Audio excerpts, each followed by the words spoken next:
Yeah.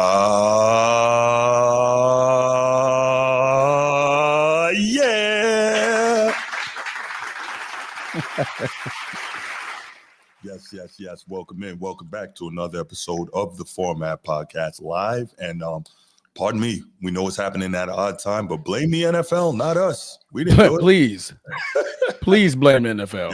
Yes. Week 7 wrap up, which we normally do Monday night after all the games are over for the week. But the NFL decided to have a late game on Tuesday night at 10 o'clock Eastern. So we were not going to do this at 1 o'clock in the morning. No, sure enough not. We're East Coast guys. We in Florida. That's right. We in Florida. They didn't care about anybody on the East Coast. No, they did not. We're here to go ahead and deliver this show to y'all. We appreciate anybody who's here and, of course, anybody watching on the replay. So we're going to go ahead and do that. So we got a lot going on. We're going to do this, knock this out real quick. Then later today, we should be recording that members only live. Should be a good topic. You guys should enjoy. Following that, we've got the Tuesday night college football episode with Ryan Langford. And then, of course, tomorrow night, we have our normal Wednesday night show. So we got a lot packed in a short amount of time to be delivering to y'all. So make sure you're ready for all that. But Let's go ahead and let's shout out the channel members. Of course, Coach T, Be Ready Sports Podcast. What up, Coach T? Thank you for supporting the channel. Thank you for everything you do. We appreciate that. It's not that serious. What's good? It's not that serious. Shout out Baltimore. Bruce. What's good? What's good? What it do, stupid? What up, dummy? What's good in Charm City? Next up, of course, Chief Sid Bubba. Appreciate you. Appreciate everything you've done for our great nation. Appreciate the way that you support our show all the time. And of course, shout outs to the boys from Annapolis. Acres away, my boy. Pow, pow. Acres away. Bruce is tired of the Navy champ, but the Transformers gonna do it anyway. Yay. Ready to. I was literally sitting here thinking, I'm so sick of hearing this song. Boy, we better get right. Come December. Yes, sir. But yeah, shout out to the midshipmen, man. You guys have earned the right to punish me with hearing this song day after day for an entire year. So day after day. Shout out to my main man, Steve, King of the Chat. What's good, Steve? Great to have you as a member. And of course, my main man, Sneed, got what you need, SMT Media Network. After you watch this, if you haven't already, make sure you subscribe over there for some great sports talk and some great tech talk. So, that's it. We're going to go ahead. We're going to hit the spiel. And then, of course, we're going to come back and we are going to get right to it. Let's go. Yes, sir. If you're watching here on YouTube, make sure you go ahead, click that subscribe, that like, that notification bell. Make sure you're kept up to date whenever we drop new content on the channel. If you want the audio only version of the podcast, open up your audio podcast platform, hit the search bar, type in The Format Podcast. We should come right up. If you're enjoying the content, make sure you give us a like, leave us a 5-star review, and drop a comment. All that stuff helps us rise in the algorithm, helps us find more sports fans, helps more sports fans find us. Make sure you write it down, put it in your phone, make a note of it. The Format Podcast is live Sunday mornings at 10 a.m. Eastern. And finally, if you're really and truly enjoying the content we're delivering you, make sure you hit that join button. There's going to be exclusive content here just for you. Ooh. I know you see it. I know you see it. We got new subscribers. We got new comments. We got the new likes too. We got everything you need. We got content for days. This Format Podcast. We do it every single way. Hey, let's go. No doubt. Let's go, man. Right to it, y'all, man. Once more, appreciate y'all and everything you do for the show. But let's go ahead and let's rock and roll, Transformers. So normally, what we do is we start with the game that just ended, but that was a while ago. So what we can do is just let's go ahead and kick it off from Thursday and run straight through the weekend. All right. We're going to start this thing off Thursday night. The battle of the old guys, the icy hot bowl commenced with the Pittsburgh Steelers and the Cincinnati Bengals. duking it out pretty much and having a very, very great game for two quarterbacks who are past the age of 40 years of age. 33-31, the Cincinnati Bengals take home the victory, moving to 3-4. So having a little bit of life as they're still nursing the injury of Joe Burrow, just trying to stay in that playoff hunt to possibly get a wild card position, or even in this case, have a fighting chance to even win the division. Defeated Aaron Rodgers and the Pittsburgh Steelers, who now dropped to 4-2. Joe Flacco with an amazing game, 342 yards, 3 touchdowns, no picks, 108.6 passer rating, outdueling Aaron bleeping Rodgers for 249 yards, 4 touchdowns, 2 picks, 103.7 passer rating. Bruce, what was the biggest takeaway in this game? This is your division. This is the division that we predicted the Baltimore Ravens should be having. But right now we're looking at the 2 top teams in your division duking it out, man. What you got? Yeah, absolutely, man. So here we are. I think the top takeaway obviously is one that we discussed, I guess, on Sunday, and that's Flacco being in a semi-decent situation, being able to still play at a high level. Now, how long this can continue or what it can mean for the team in the, I want to say long run, but the medium run, I guess, is left to be seen. Obviously, he's got, arguably the best receiving core in, I was about to say in the country, thinking college ball, but arguably the best receiving core in the NFL. And he's in position to where he is able to have success with, some elite weapons on the outside. So he doesn't have to do a whole lot. Like we talked about, it's just he's basically drawing it in the dirt because he said he only knows about 30 plays. So that, hey, Chase, go, run a deep post. All right. And you're open. Yeah, for sure. Get open. I'll find you. For sure. So my takeaway was that in a situation like that, he really still has the ability to play on a decent level. So there's that.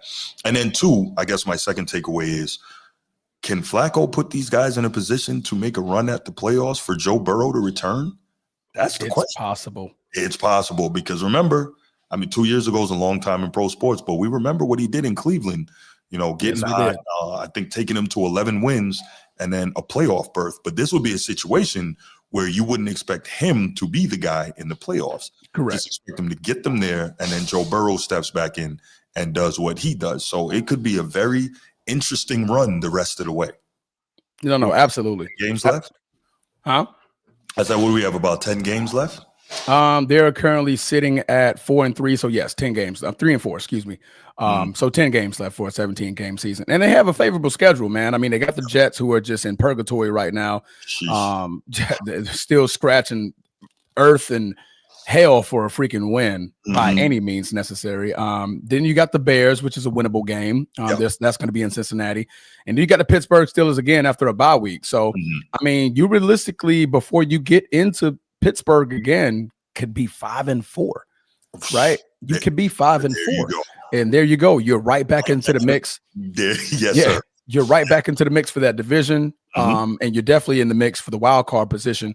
And again, they're aiming for Joe Burrow to be right by December. So, New York, Chicago, Pittsburgh, New England, Baltimore.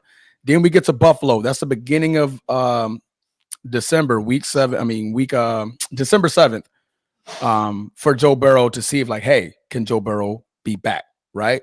So then you got Baltimore, Miami, Arizona, Cleveland. You could possibly have a winning season, and that's going to be all predicated on if Joe Flacco can keep this healthy strand up of getting the ball to Jamar, his 2 biggest weapons, which is Jamar Chase and T. Higgins. Absolutely. Yeah. No, great point, Chief. Absolutely. That's right.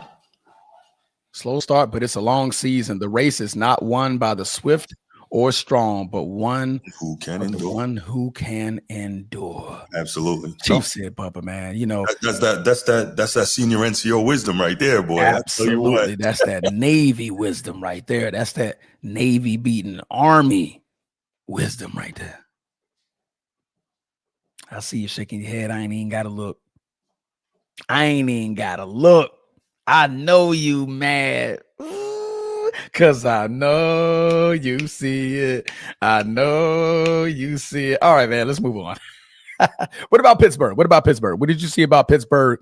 Shout out to Steve, man, and Edward, who called this game. I mean, they were the only ones on the show, period, I believe, that had Pittsburgh losing this game because they just they don't believe in their own team. Right. But, so I think this is their wishes came true. You know how you say something so much, you're like, hey, if I say it so much, it's gonna come true, it's gonna come to fruition. Sure. It happened. No doubt. I'm not mad that they lost. I mean, I got it wrong on my sheet, but it's like, I'm not mad. Exactly. You guys take the L. Right? And I know for sure you're not mad either, because I mean, you guys are going to be wanting to get back into this division with Lamar Jackson coming back this week as well. And I believe he plays the Bears coming up next. Correct? Okay. So what was your take on Pittsburgh, brother? Yeah, so Pittsburgh, I would say I don't think I'm like too swayed on Pittsburgh at this point, but I look at them and I say, okay, like clearly for a team that's been like, I think we talked about it and you were the one who said it. Shout out to you. When you think Pittsburgh, when you think Cleveland, when you think Baltimore, these are three teams that you think defense, and at least Cleveland is still playing it. They just don't have enough offense to help sustain them. But Baltimore and Pittsburgh are not getting it done on the defensive side of the football. And even though they get consistent pressure, on the quarterback, for whatever reason, I guess it's the back end, Pittsburgh is still giving up a lot. So I think the biggest thing is with now fairly reliable quarterback play, not elite quarterback play because, he's old, but Aaron Rodgers is providing reliable, stable quarterback play. If the Steelers could find a way to shore up their defense, they could be dangerous.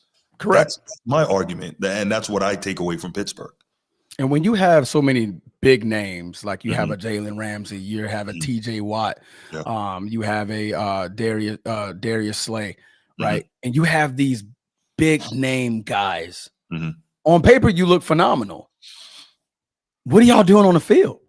TJ Watt can't get to the quarterback until like the fourth quarter when you really do need it, but it's like you want him to get those touches early on hindering the quarterback and getting him out of position. But then you got Jalen Ramsey getting worked. You got Darius Slay on the other side getting worked. Then you got Joey Porter Jr. getting worked. You're like, now granted, this is possibly arguably the best receiver in the NFL and Jamar Chase. Yeah. But you expect a little bit more. You don't expect to be Jamar Chase booty bone naked in the secondary. Man, out there running booty bone naked, like nobody's near him. Like, got it. And we know that Jamar Chase is very, very great in open space. Close out the space.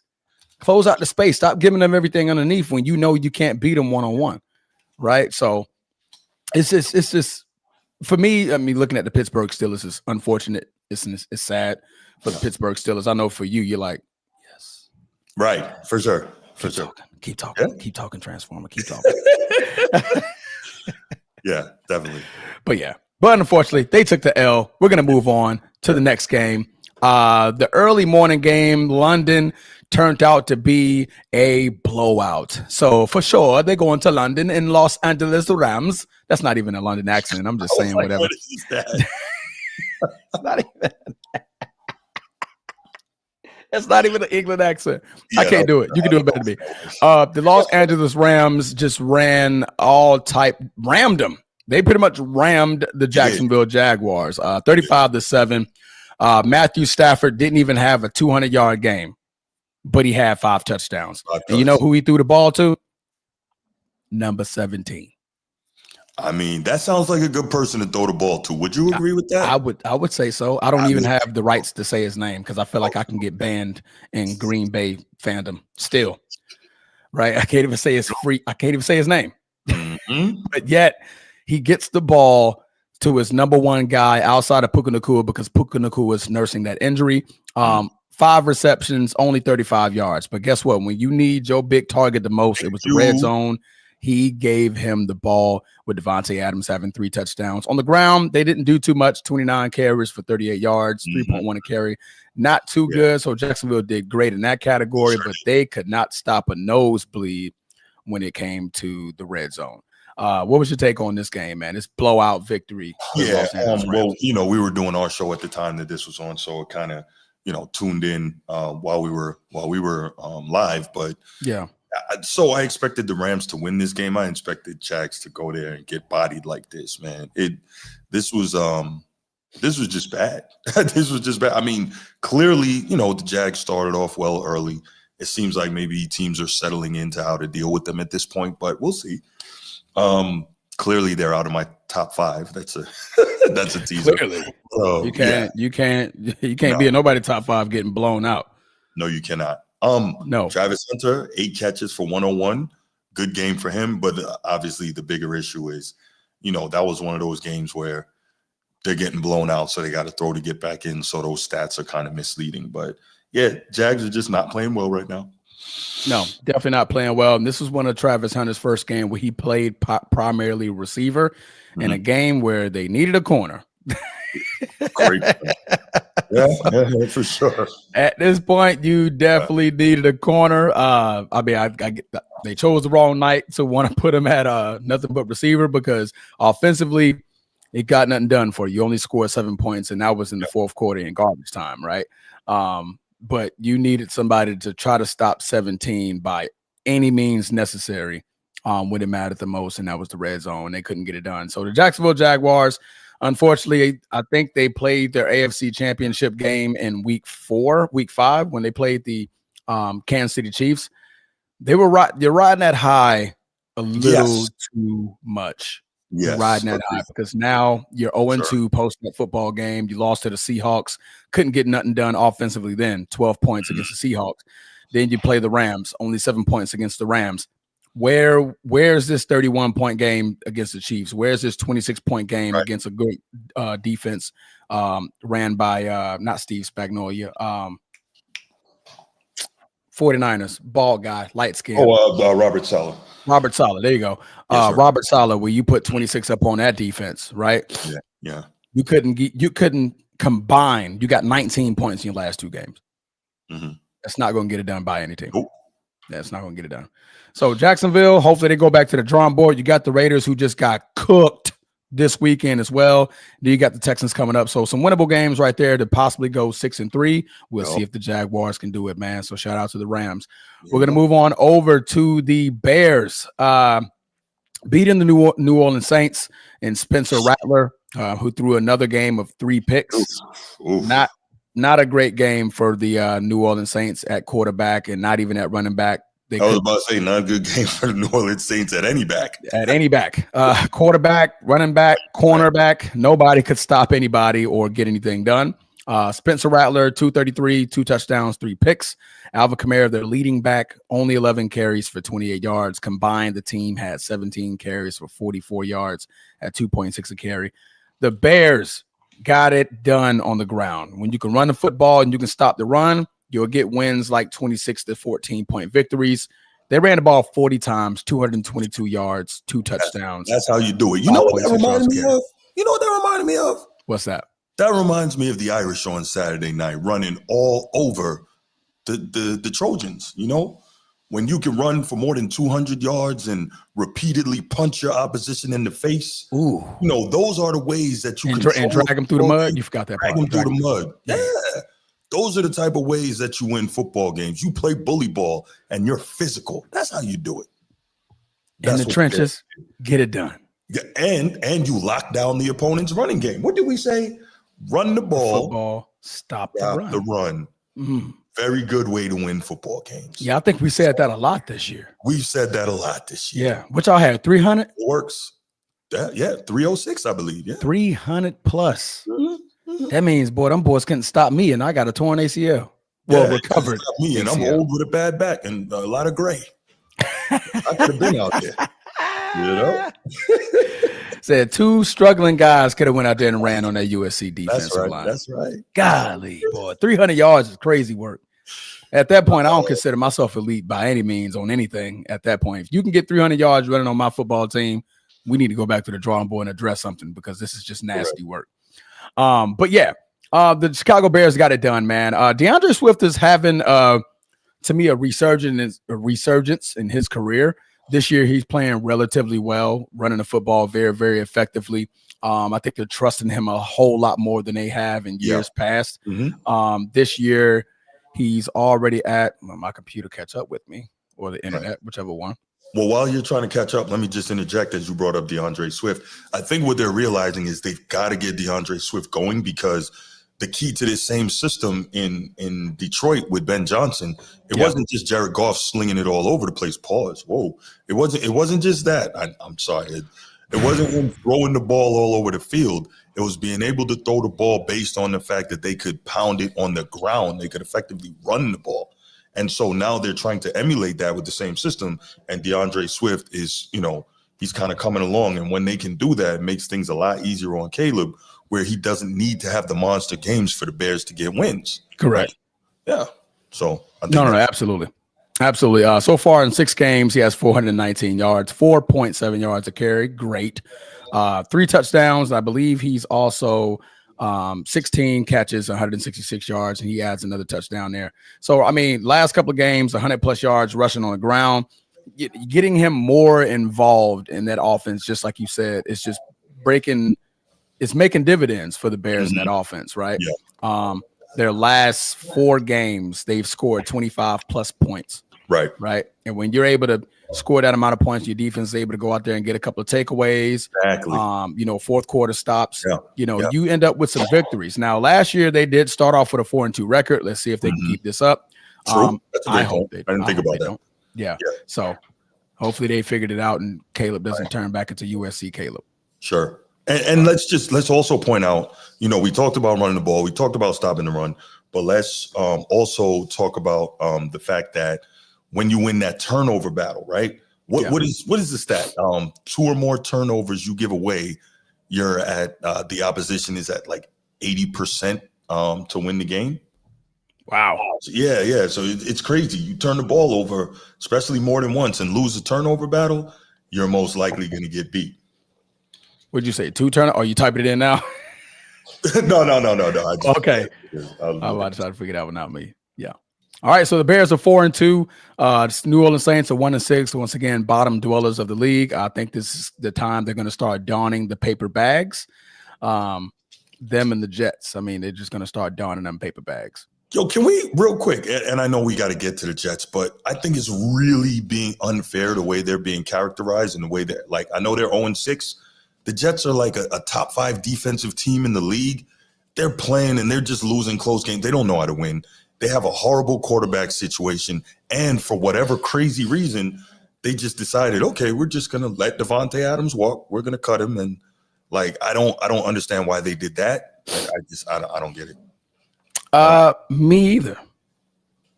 But No, I totally get it. I'm just saying, like, now you're hearing talk about how bad Aaron Glenn is doing as a head coach, and should they fire him? And we're like, wait, what? And I guess not in your first year. Your first year is like you just got here. You're trying to implement your systems. You're trying to implement your protocols, implement your standard, implement your staff, implement your players.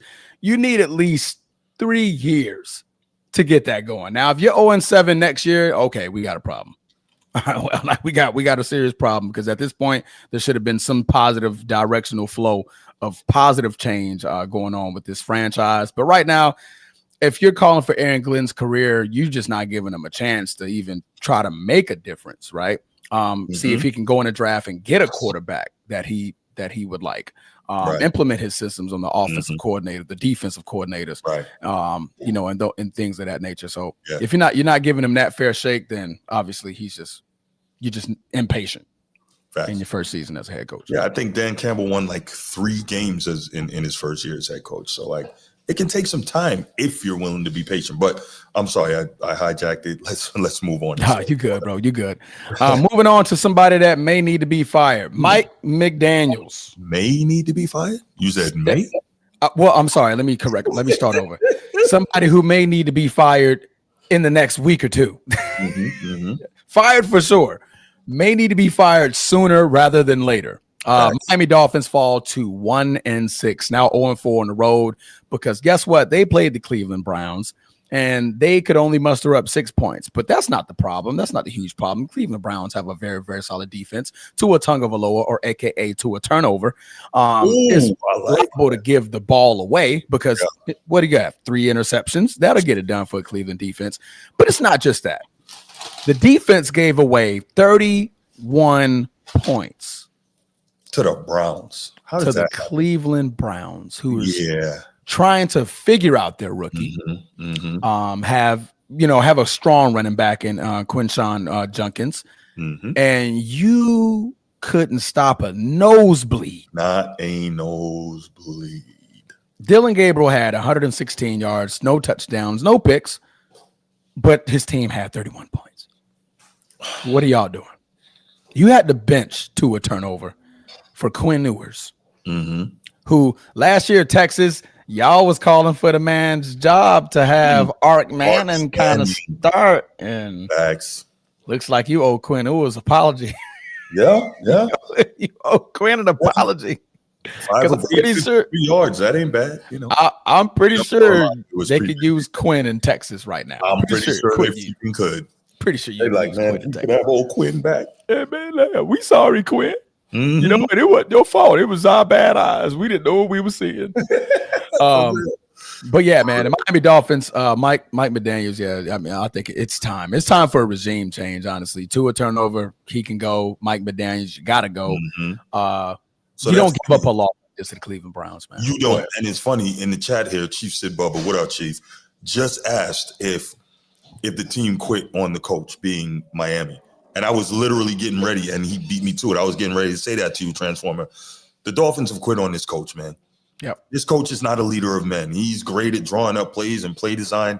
He's simply not a leader of men. And I think you need both elements of that. And if you're a play designer, then you need assistants who are leaders of men. If you're a leader of men, you need assistants who are play designers. Yeah. Because there's very few people who have both in one body as a head coach, right? And so as such, I think that the Dolphins are clearly in a problem. I don't know if Mike McDaniel lasts the season, but he got to go. He's got to go. It's bad. For sure. It's bad. When you're literally looking like you should be the water boy versus the coach, it's time. Yeah. My man, it is time.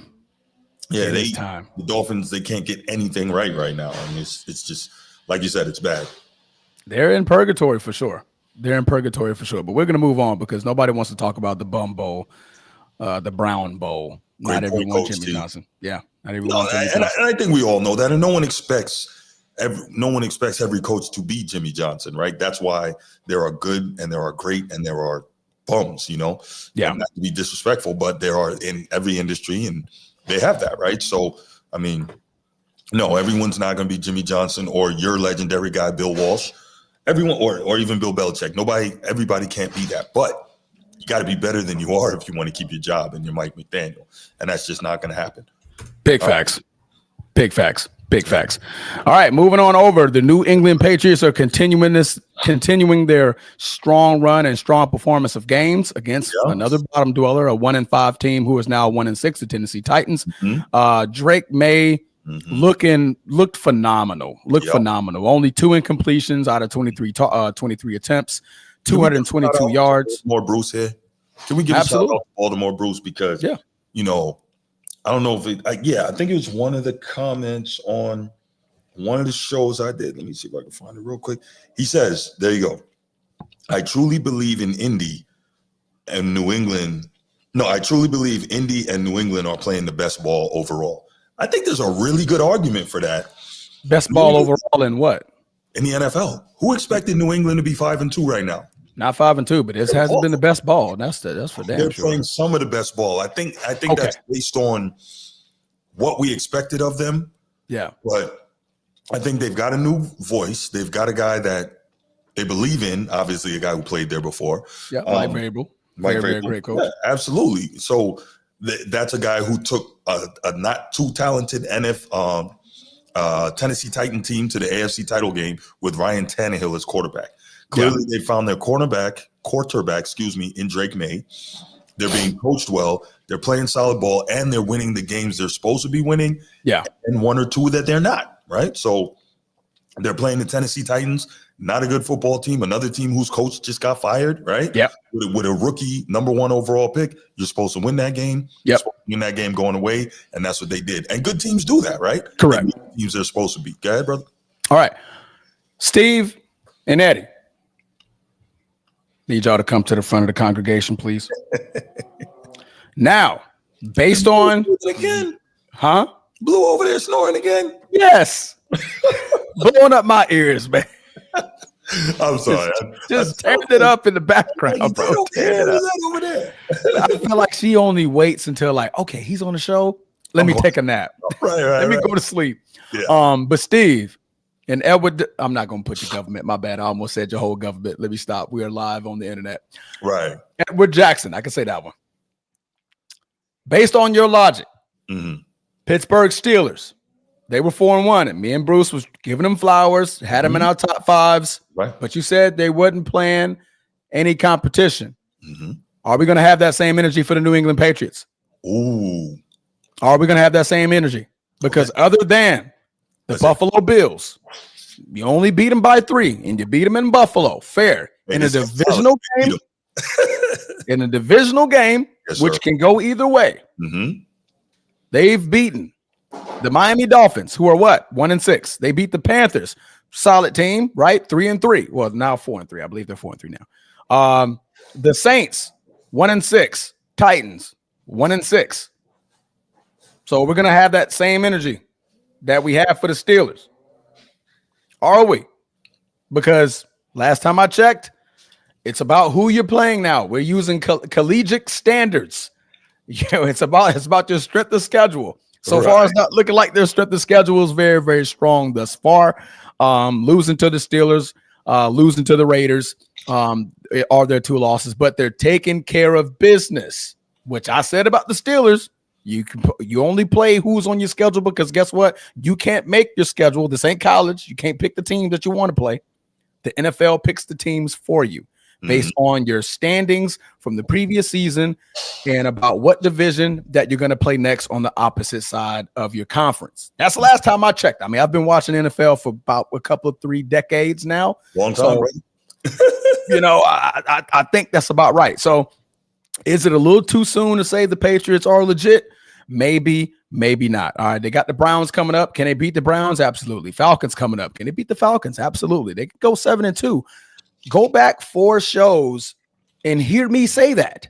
They could literally be a 7-2 win team by the time they get to the Buccaneers.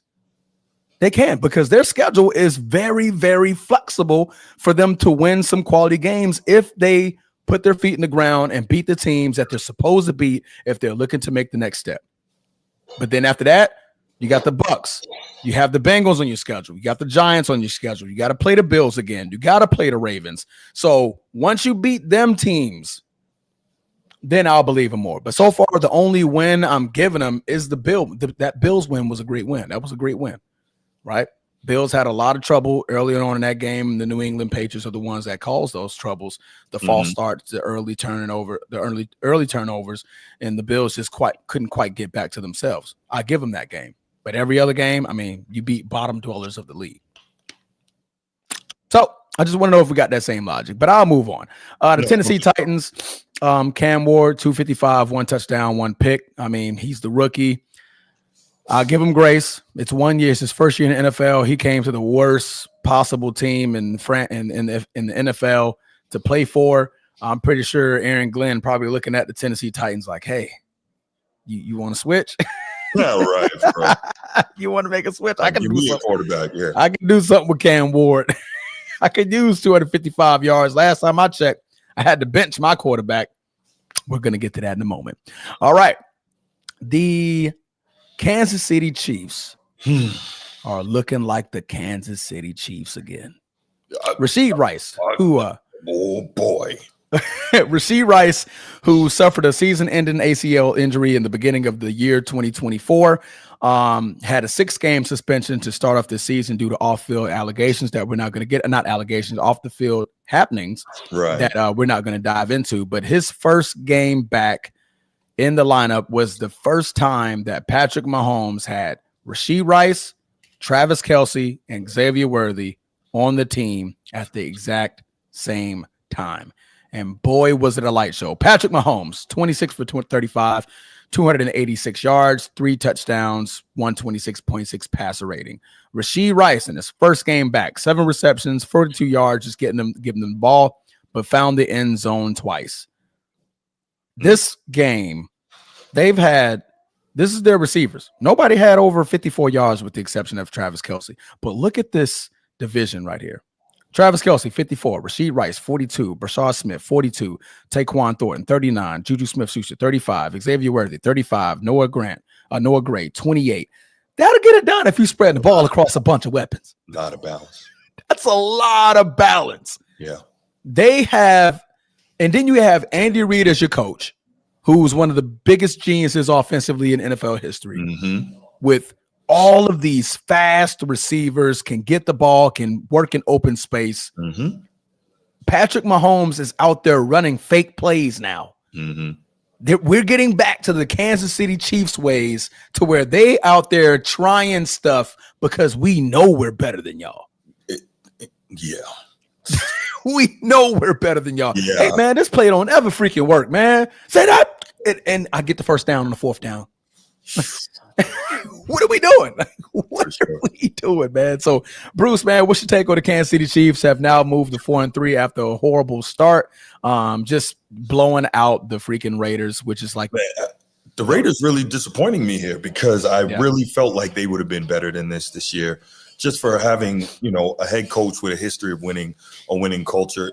Perhaps the game has passed him by as well. Now, it's only his first year, but he's not a rookie head coach, right? So I don't know if he gets quite as much of a pass on this. But yeah, this was bad. And I will tell you, it is frightening to see the Chiefs rounding back into form the way they are. Yeah. More than about 160 years ago, the great Mark Twain said, "Reports of my demise have been greatly exaggerated." I think that's what Pat Mahomes is saying right now. Reports of my demise have been greatly exaggerated. I'm still Bruce. I'll be trying to help you with my brother Eddie. I know my brother Eddie like I know the back of my hand. I grew up with him. That's my brother. Right. I love Elwood. I love Elwood Jackson by any means.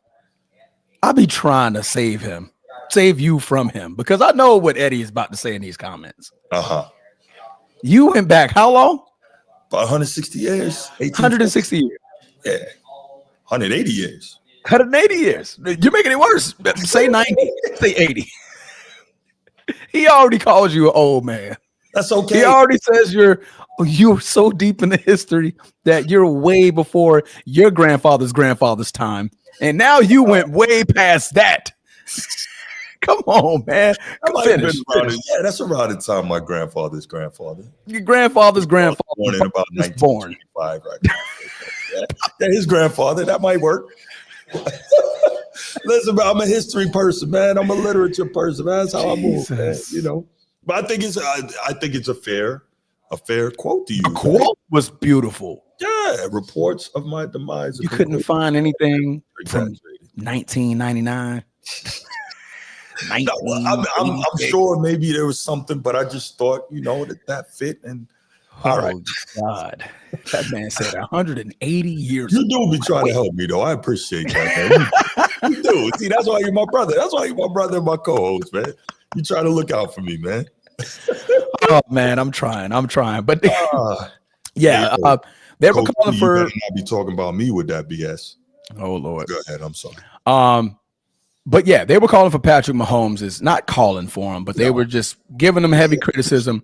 Xavier Worthy got hurt first game of the season?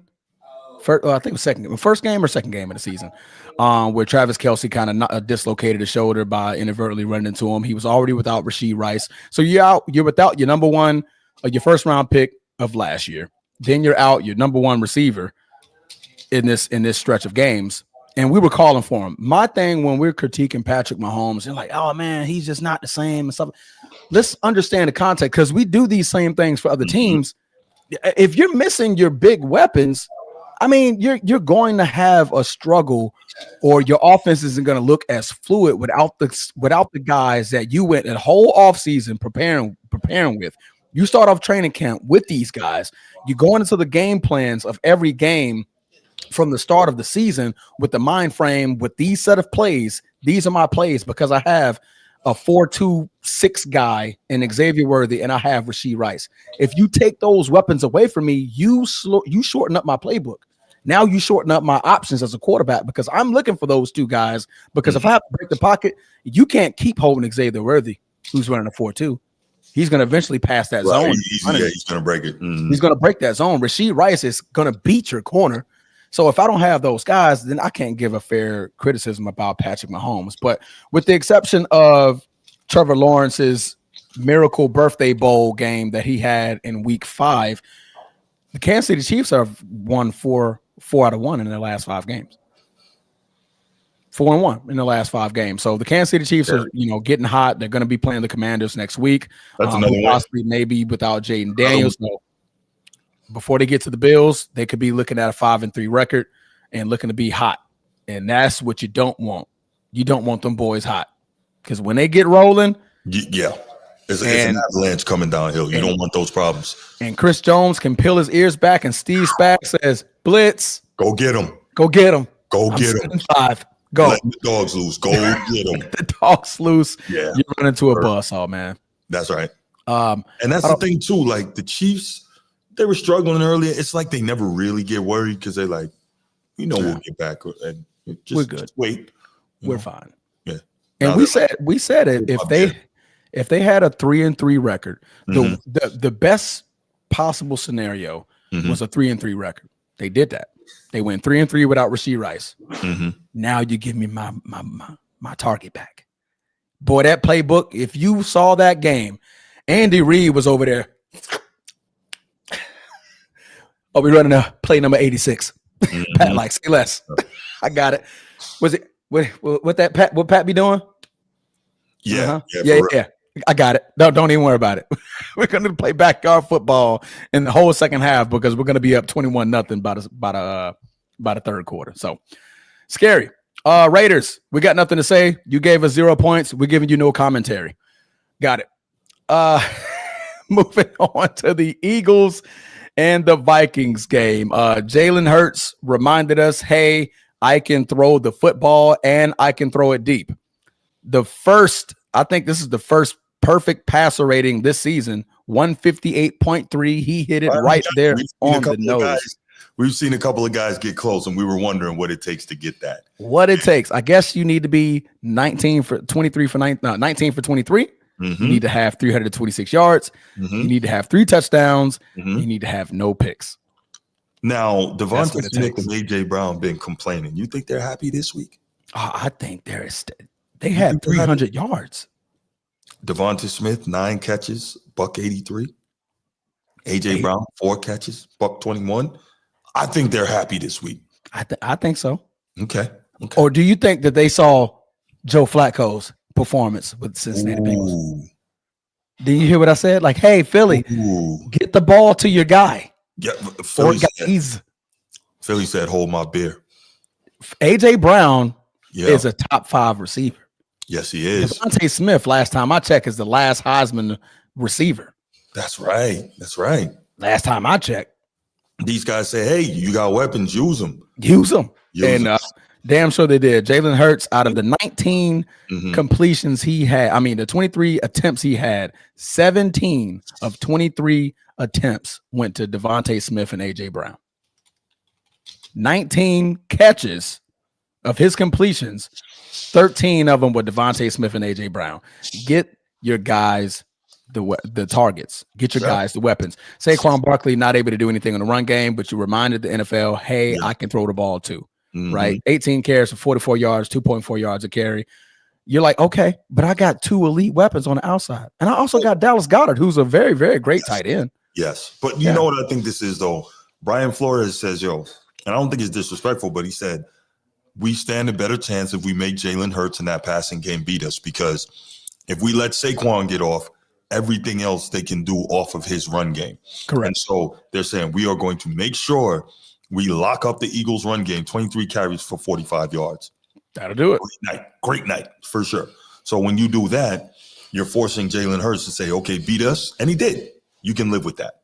Yep, absolutely. And if it wasn't for Carson Wentz's pick 6, you're possibly he threw 2 picks. Position. No, well, I said pick six. He threw one pick six, but he threw two picks. You're correct.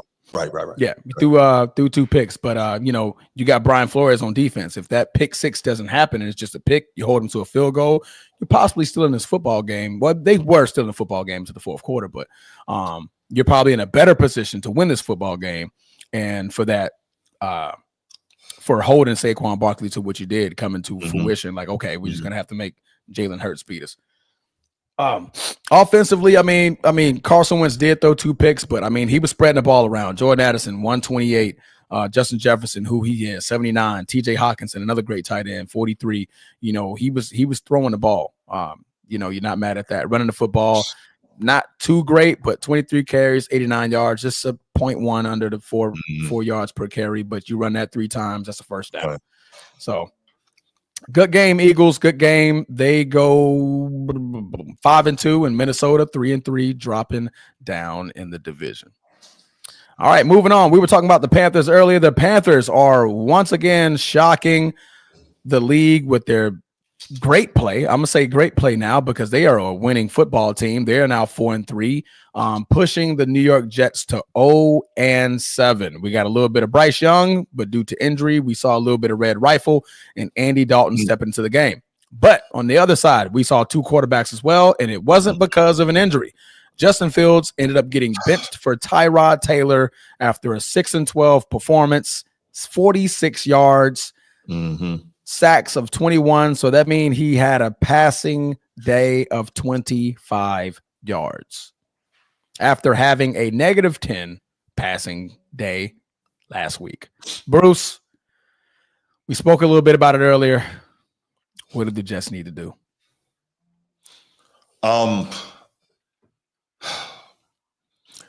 The Jets need to start Tyrod Taylor the rest of the way. He's an experienced backup.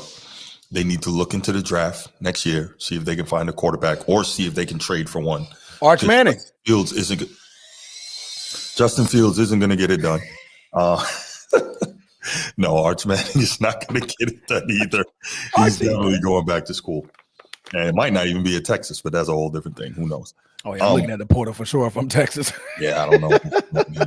Yeah, you got to make him compete and earn that thing. Absolutely. But no, it's man, they being the Jets are in such a tough spot. They're playing good defense. They're doing all they can. They just don't have an offense that can give them anything right now. So clearly they need a quarterback.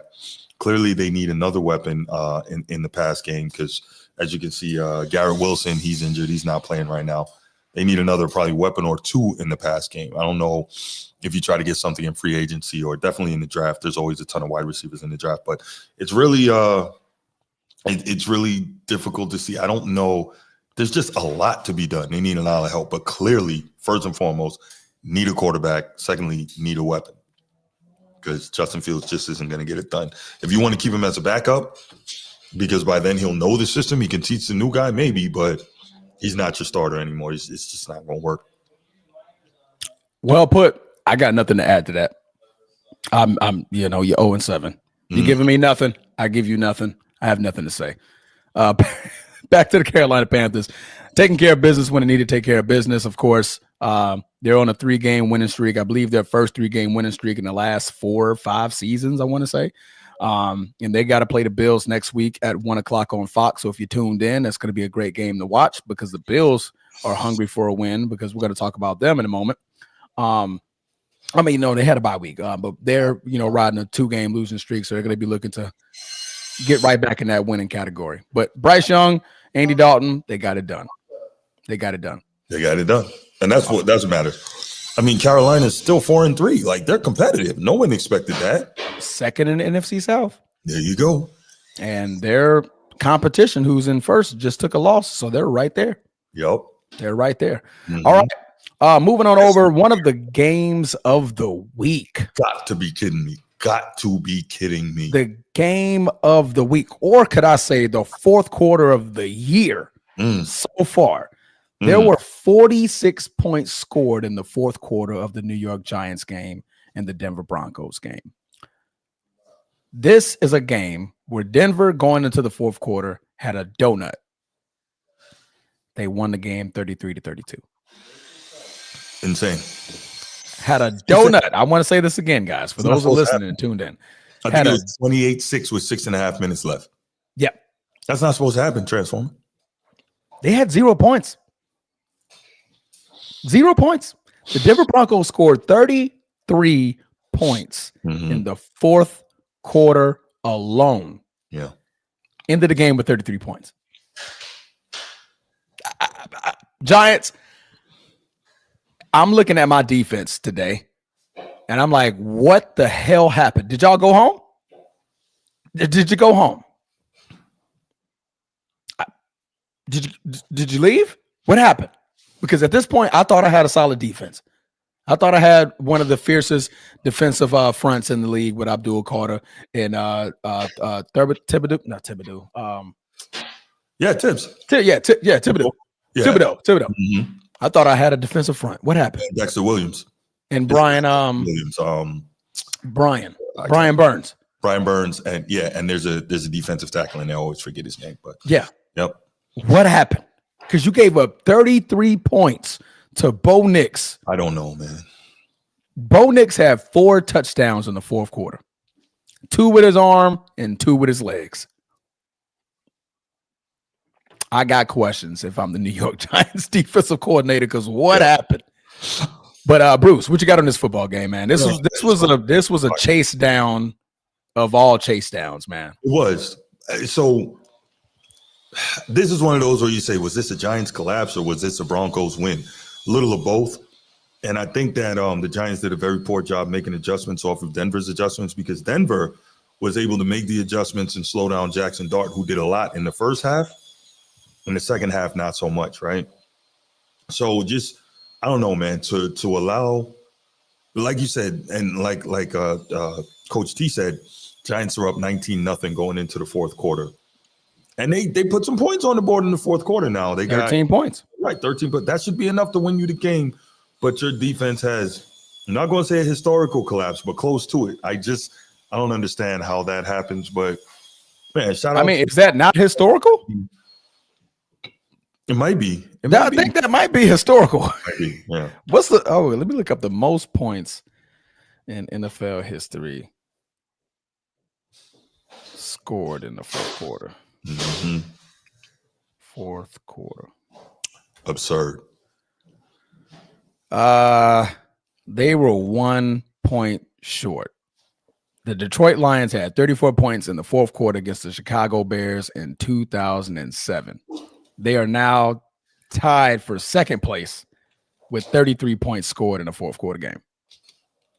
The Chicago Cardinals. This was Chicago Cardinals. What is that? Back in the 30s or the 40s? This is way back in the day. I can't even explain how far that was. That's back in the day. Let me see. This was the Milwaukee Badgers. Wow, this had to have been in the 30s, because I think they all changed their name. 1925.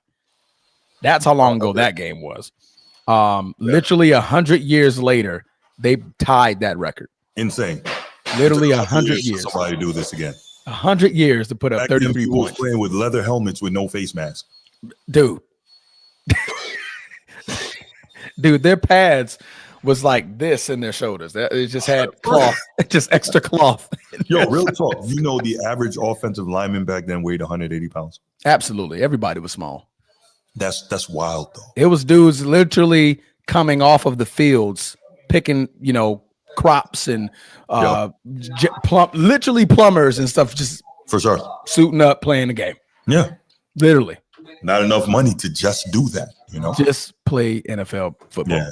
But yeah, that doesn't mean they weren't tough. That doesn't mean they weren't great players in their era. I'm just saying. I felt like that was at Edward. I mean, you feel how you want to feel. I was just, just stating the obvious. You brought up the plumbers and the farmers and stuff. Man. But Denver Broncos again making history and getting the win 33-32 over the Giants. They are now 5-2, and the Giants fall to 2-5. Literally the reverse record. Broncos are now 3-0 at home. The Giants are now 0-4 on the road. Fun fact, if you guys cared. All right, moving on over to who I think And I'm fun. I mean, not even a fun fact. I'm telling y'all who my number one team is going to be. It's the Indianapolis Colts. Okay. It's the Colts. You know what, Transformer? That's A-okay. I don't think you're wrong. Who expected this, Transformer? Who saw this coming?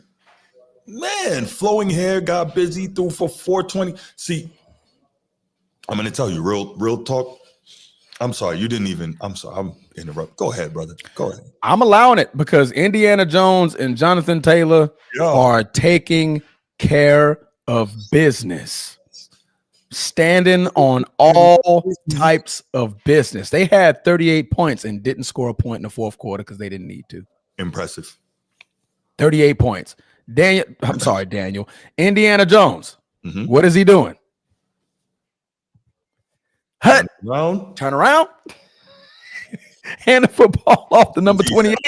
Hey, number 28, go get that. Number 28, go get that. Yeah. Jonathan Taylor, second game this season with 3 touchdowns in a football game. That is the most in the Indianapolis Colts history in a season, and we're only in game 7 for the Indianapolis Colts. The Colts are just on fire, man. 38 points so far this year.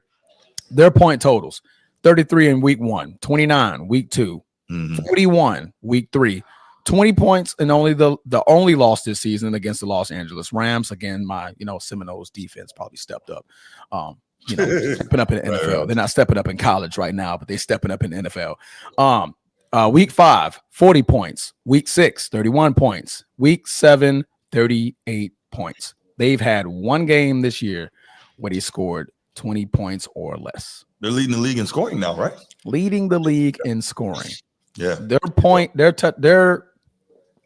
Touchdown ratio is now the highest in NFL history, surpassing the New England Patriots with Randy Moss and that historic 50 touchdown season that Tom Brady had. They're currently outpacing the New England Patriots in their points. It's crazy work. It's crazy work, man. You know what I'm going to say about the Chargers here, right? They started off hot. They're now 4-3. Do you know what's happening here in all seriousness? I'm going to be. Now, granted, they've got a lot of injuries at running back. Yeah. They are trusting flowing hair too much. He's 37 to 55 for 420, 3 touchdowns, 2 picks. And I get it. They don't have a running back. Well, they better get one because this is not the way Jim. Thank you. Jim Harbaugh wants to be playing football. Correct. He wants to pound the rock and play off of that. So when you have to throw it 55 times, he is very uncomfortable with that. But even in games earlier this year where they had a running back, they were still, I think they got too much trust in Justin Herbert.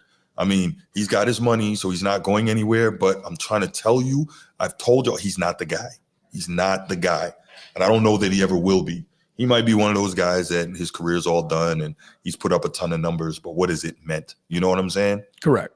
Yeah, so that's what it is. But yeah, that's what it is. I was trying to look at the NFL stats when it comes to, because Indiana Jones, I am impressed, buddy.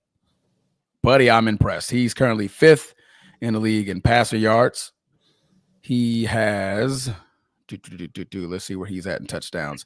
He is, I'm looking at Drake May. Okay, he's down there when it comes to touchdowns. He has 10 touchdowns and 3 interceptions. That's currently 15th in the NFL. You know, I mean, 71% completion percentage. That is 5th in the NFL. That's wild too. That 71% in the NFL is 5th. Absolutely. 105.9% passer rating, which is currently 9th in the NFL. And then he's 2nd in the NFL in QBR, 80.2. That's the quarterback that the New York Giants signed and let go the next season. Well, benched, then traded the next season.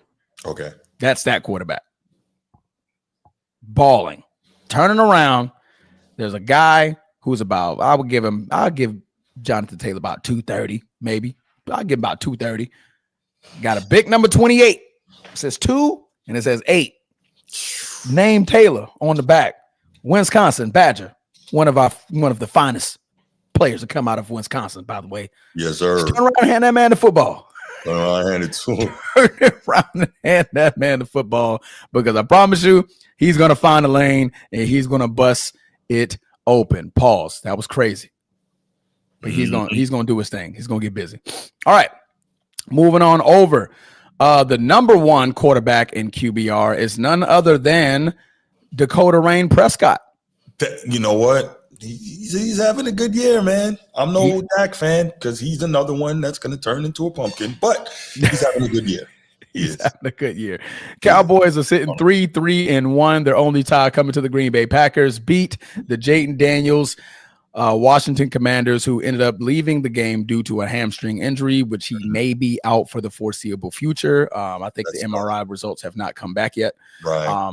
But beating the Commanders 44-22. Dakota Rain Prescott, 264 yards, 3 touchdowns, no picks, 130.4 passer rating, outpacing both Jaden Daniels and Marcus Mariota, who comes in and immediately throws a pick 6 to just further the game away. What was your take on this football game, brother? Can we give shouts to Javonte Williams, man? Absolutely. 19 carries, 116, 1 touchdown, 6.1 yards a carry. Absolutely can. Yeah, he's having a really good year, which, as we know, coincidentally, whenever Dak gets busy, he's got a great run game with him. Amazing how that works, isn't it? Yep. Whenever Dak gets busy, it's behind a great run game. We saw him steal Offensive Rookie of the Year from Zeke Elliott. Zeke Elliott rushed for over 1,600 yards as a rookie. We saw him get busy again. Was DeMarco Murray after that? I think so. I think DeMarco Murray was Tony Romo. Was that? Oh, that was yes. You're right. That was Tony Romo. But the point is, we see that when Dak gets a run game, like most quarterbacks, he has great success. So he's getting busy, but no one's even talking about Javonte Williams. I haven't heard his name yet this year. So I wanted to give a shout out to him. But yeah, I didn't expect this Cowboys offense to look this explosive. Clearly defense needs some work, but hey, shout out to them, man. I'm no Cowboys fan, but Brian Schottenheimer, he's doing a good job here. I'm kind of, I'm impressed. Mm-hmm. I'm impressed because, I mean, the defense, obviously we know what the defense is. That defense gives up anything to anybody. Yeah, for sure. But they're making it do on the offense. Offensively, the Cowboys have looked phenomenal this year.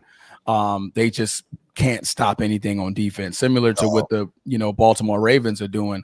Yeah, score points. But if I can't stop you on defense, I mean, what am I doing? I'm just playing pity pat, going back and forth with you the entire game. But obviously the defense was able to step up and get it done, slowing down Jaden Daniels enough to start running away with this football game in relatively the third quarter. I'm sorry to interrupt. He's been nicked up all year. I think he needs the strength and conditioning. Something's not right with him. Maybe you need to go up there and help him transform. I don't know. But maybe cut that check. I'll be on the way. Facts. Yeah.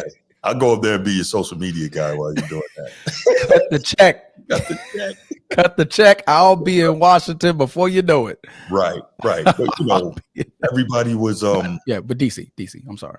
Sure. Everybody was, basically on some Jaden Daniels, obviously off his incredible rookie year. Oh, we got the guy who's going to be the man. And you saw some MVP votes early on, MVP prognostications, I should say. Correct. But guys come back to earth. This is the NFL. We've seen it with CJ Stroud. Now we've seen it with Jaden Daniels. Hopefully it doesn't end up down the road of an RG3, right? Yeah. But obviously the guy is very good. He can play, but we need to scale back the expectations. Like I said, he's getting nicked up. They need to do a better job of protecting him. And somehow I think they need to work on his physical because, he's not a big guy to start with. So they need to figure something out there. Yeah. I mean, he's not playing horrible. I'm not going to say he's playing horrible. It's just not up to the same standard that he was playing with last year, especially when it comes to RPO. He did a lot of RPO last year, but last year he was not able to get hit. He wasn't getting hit as much as he's getting hit now. And I think that's his real problem is that he needs to slide, man. Stop trying to take these hits. He did it against Green Bay. I believe that was week 2. If I can remember correctly, week 2, in which that's where he had the knee injury, then he's out for a game, right? Now he comes back and now he has a hamstring injury. So obviously the getting hit and, not sliding Jackson Dart, this is what happens. This is what happens. You quarterbacks are not built to take this punishment. You're not. You're not built. I mean, you may have the heart. That's cool and all, but the heart can only get you so far. Right. Cam Newton learned that the hard way. And Cam Newton is one of the most physically imposing quarterbacks there ever was. He was standing and looking at linemen in the eye. Like eye to eye. Like 6'6", 250, move like a locomotive. Athletically, he was like a LeBron James among quarterbacks. I think that's a fair analysis.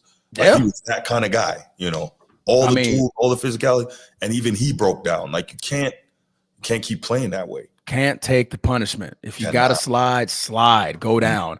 But just looking at his last year's numbers as far as rating and QBR, his QBR falls dramatically. 67.7 in year 2024, now 51.4. That takes in all of the factors like your legs, the run plays, and everything like that. The passer rating, fairly close. So, I mean, he's still passing the ball relatively well.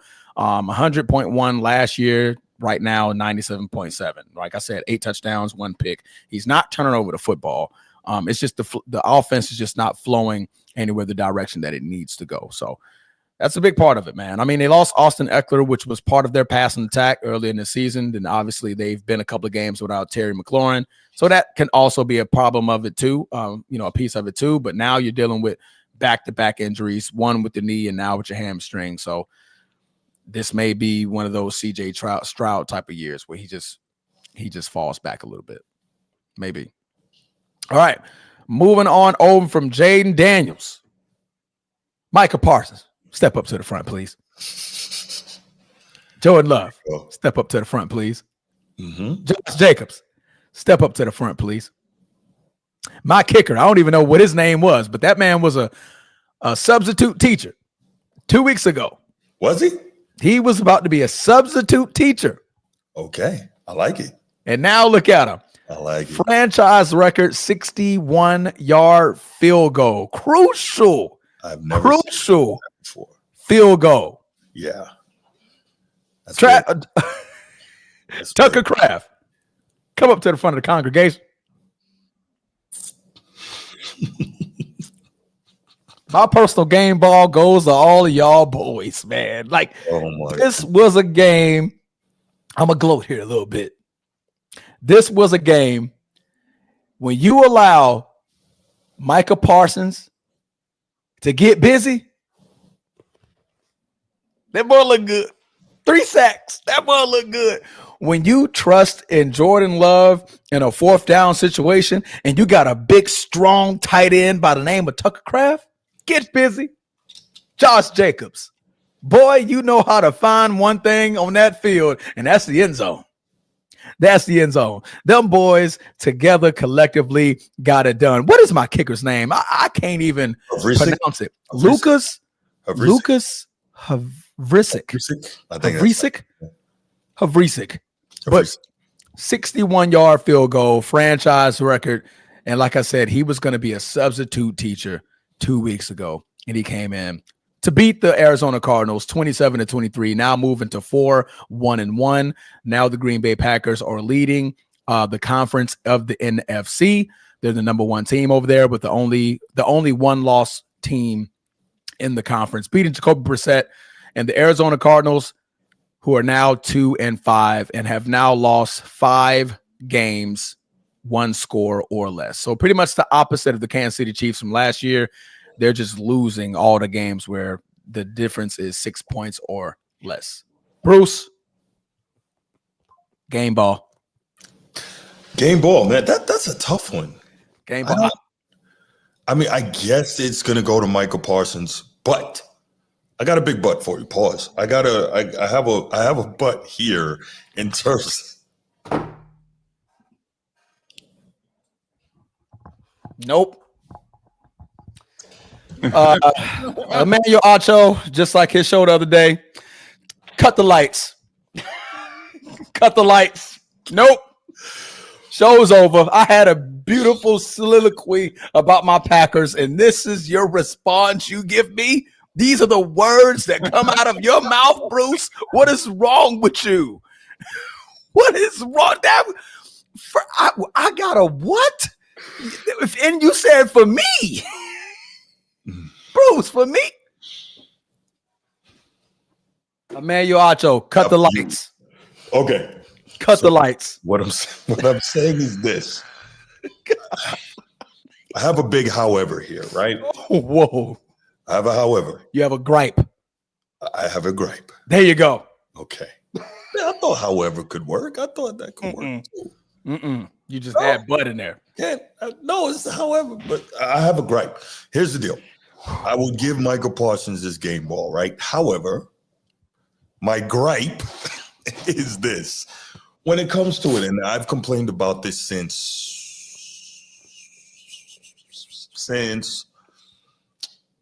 Dallas. Sorry, I lost my train of thought there for a second. I complain about this since Dallas. Michael Parsons has these games where he absolutely wrecks shop.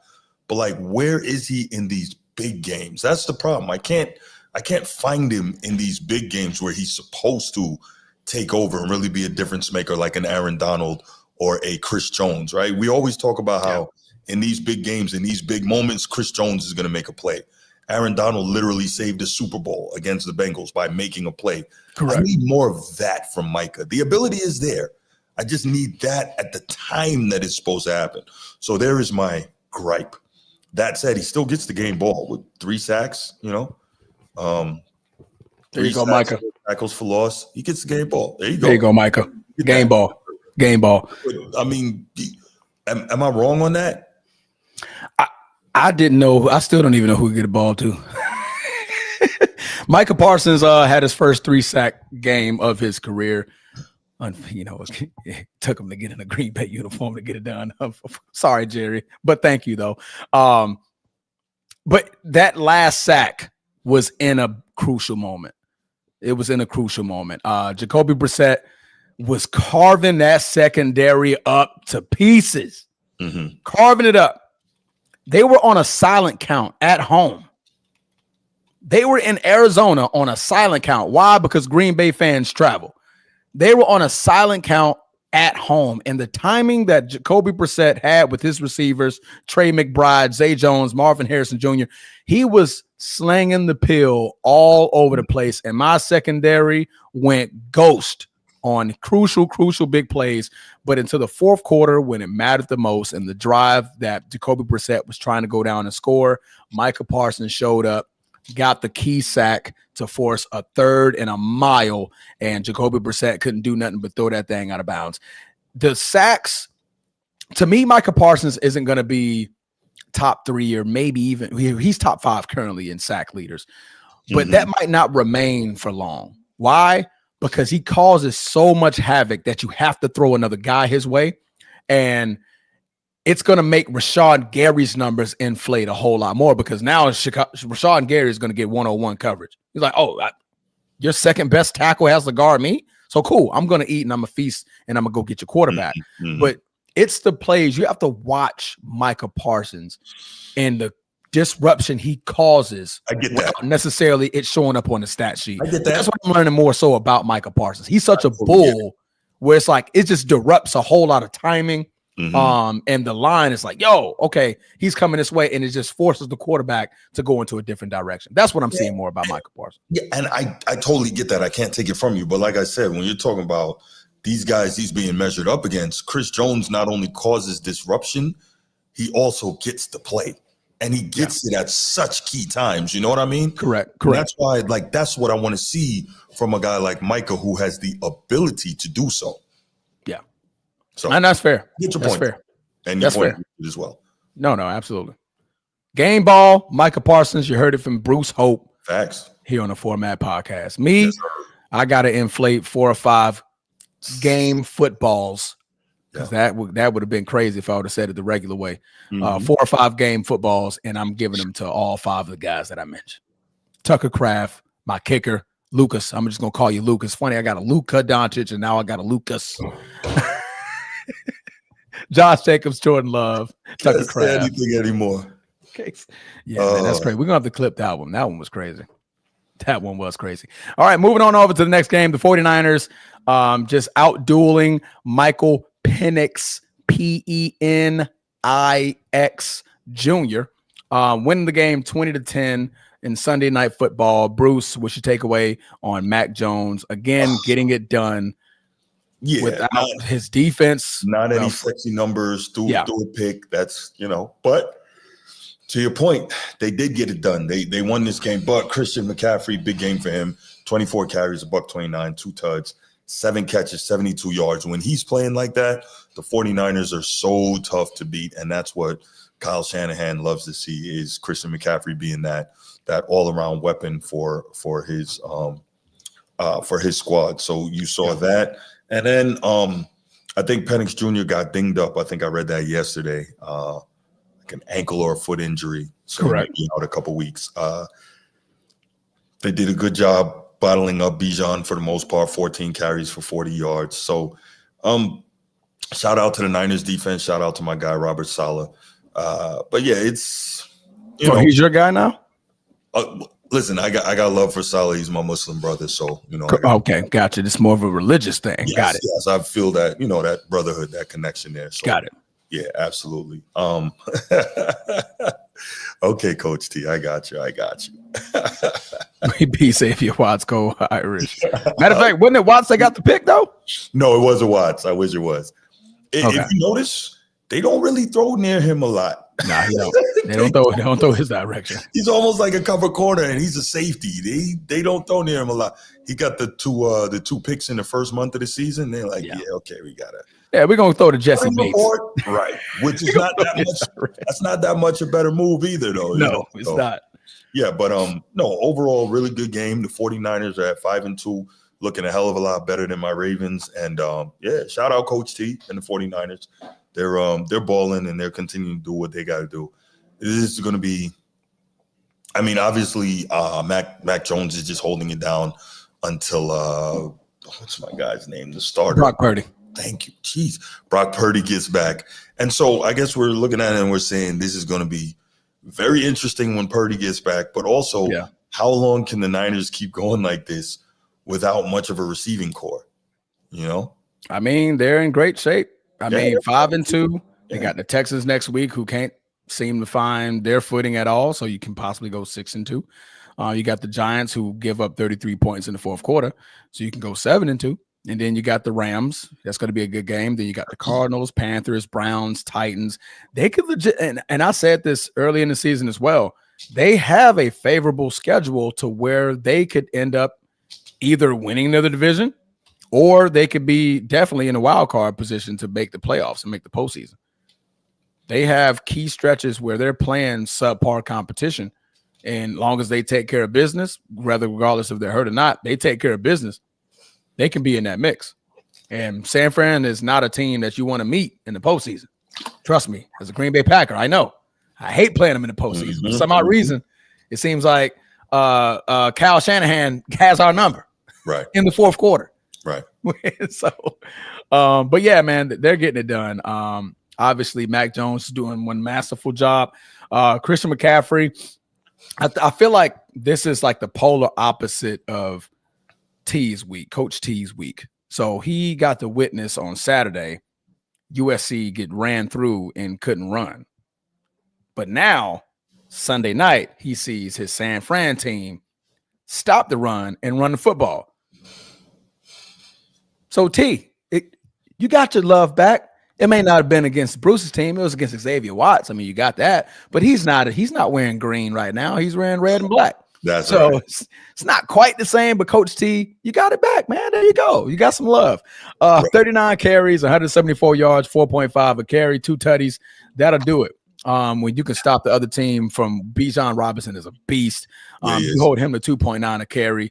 But in total, they got 20 carries, 62 yards, and 3.1 on an average. So, you do that, you run the football, you stop the run. 9 times out of 10, you're going to win those football games. Mm-hmm. So great job, San Fran. All right, that is the Sunday night. We're going to get on over to the Monday night, in which the NFL doesn't care for the eastern side of the United States. They sure do not. They give us one game at 7:30, then the next game starts at 10. What are they thinking? Jeez. I don't know what they're thinking. But the first game was a Detroit Lions master class on how to stop Baker, touchdown maker, and defensively get at Baker, touchdown maker, and offensively just turn around and hand the football off to number 0 and just let him just do magic. Detroit Lions win the football game 24-9, tying the Tampa Bay record of 5-2. They're both 5-2. Detroit Lions, I'm sorry, is currently a wild card team, so they're going to be first in the wild card, so 5th.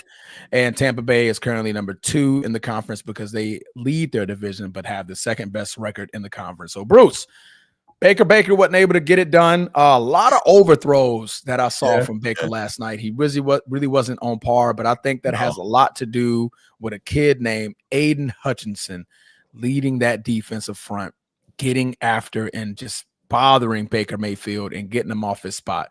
What was your take on this football game, brother? Aiden Hutchinson is really good, man. Is he? Good.